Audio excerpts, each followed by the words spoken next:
wika nating sarili. It's just that sa topic na ito po, iniingatan din po namin ng sobra. Dahil alam nyo naman, baka sabihin bastos yung ating programa. Yeah. Okay? So, let's talk about lubrication po ng ating vagina. Okay? So, very important po yan. It is a key role in sexual activity. Bakit? Para saan? Para komportable po at pleasurable ang pakiramdam. Okay? Kung tuyo yun, ay nako, ang sakit nun. Masakit siya. So, sabi nga ni Amy, tuyo. Okay. Pag lubricated, hindi tuyo. Basa. Basa, yes. Pwede naman Tagalog, basa. Basa. Wetness. Okay.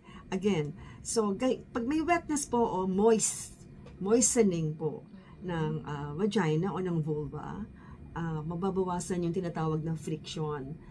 Siyempre, Amy, pag nagtalik, dapat walang friction, di ba? Oo. Kasi ba hindi magiging pleasurable yung experience kung puro friction? Di ba? At friction. Sugat-sugat kayong dalawa. Oo, di ba? And then, meron dalawang klaseng lubrication. Mga ating makinig kayo ha. Dalawa pala yun. Dalawa yan. Meron natural lubrication at meron artificial lubrication. Ngayon, anong meron kayo, te? Okay, if you're still young, no, young woman, hindi ka pa menopause, then yung natural lubrication mo, madami. Okay? And this actually, meron po yan sa vaginal wall. So there's your vagina, inside that, okay, the vagina, meron pong wall. May dingding. Nagpapawis po yan yung natural lubrication. Natutuyo ba yun, Tita Doc? Pag nagkaedad na. Yun. At saka after menstruation. Oo, yes. Kaya pala kapag after menstruation, medyo uncomfortable ka sa area na yun. Yes. Kasi natural lang pala yun, nagdadry siya. Okay. So again, yung natural lubrication is produced by the vaginal walls. And sa lalaki, meron din pong natural lubrication. Ang tanong saan? Saan lalabas yung lubrication nun dito? Yan yung pre-cum. Okay. Yeah, parang moist yung dulo ng ari ng lalaki. So, pre-cum po yun. So, may role din pala yun, yung pre-cum? Yes. Okay. And, yan natural yun ha. Pag artificial naman po, gagamit po kayo ng lubricant, no? Water-based, or silicone-based, or oil-based lubricants. Important po yan. Hindi po bastos yan, kailangan po yan ha. Ano yan ha, kahit anong edad? Kahit anong edad. Okay?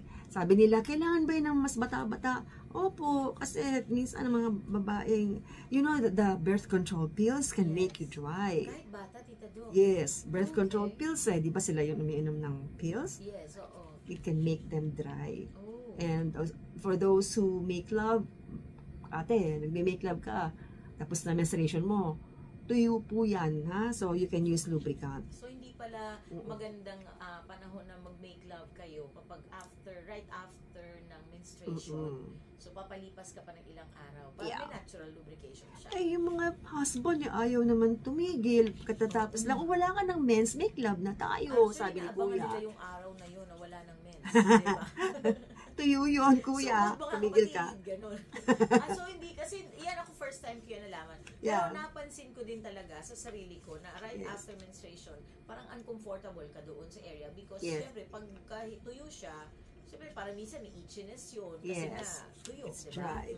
Yes. Okay. So, remember that, mga kaserbisyong mga babae.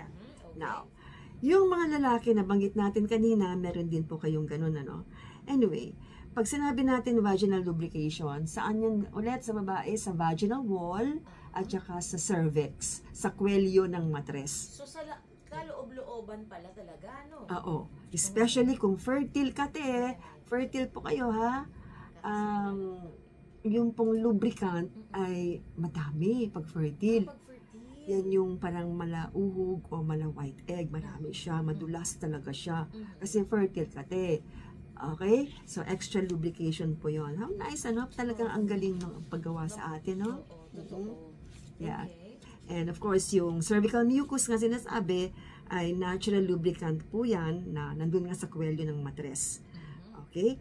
So, depende yan sa menstrual cycle. Less po ang produksyon ng yung lubricant na yan from the kwelyo ng matres kung ikaw ay tapos na mag-mens. Kaya ito yun, ha? Kasi ilabas na lahat eh. Oo. Diba? So, again, for men, meron din po kayo niyan, mga kuyang, ha? Yung pre-ejaculate o yung pre-cum. Okay? Ito ay nagpo-produce po ito sa Cowper's glands. Cowper's glands. So, kaya pala nakakatulong din pala yun talaga. Kasi, syempre, while making love, posibleng biglang matuyo yung babae. Yes. So, doon papasok yung kahalagahan naman, nung napoproduce din ng lalaki. Yes. Okay, it's located near the base of the penis. So, tulungan pala, no? Oh, galing. Diba? Galing. Hindi ko alam yun, Ulang ka nun, ito naman. Diba? So, talagang dinisenyo siya para doon. Yes. Galing. Okay. Cowper's glands. Okay, so this is actually released before ejaculation or nare-release po yan during sexual arousal and it can neutralize the acidity in the urethra. Okay, so smooth po ang penetration. Yung acidity sa urethra na ano niya? Na-neutralize. Yes. Aba, talaga namang kahusay, ano? Anyway, di ba? Umpisa pa lang doon ang topic natin tungkol sa lubrication, nakakatuwa na, di ba? Oo Para nga. tayong maraming bagong information na pumapasok sa atin ngayong gabi. Pero kailangan muna natin magpa-break ulit. Sige. At magpapatugtog ulit kami para ma-relax kayo dahil nilalamnam nyo ngayon yung sinabi lahat ni Tita Doc tungkol sa lubrication. Yes. Okay, dyan lamang po kayo. Babalik ulit kami ni Tita Doc Lulu Marquez sa Private Talks.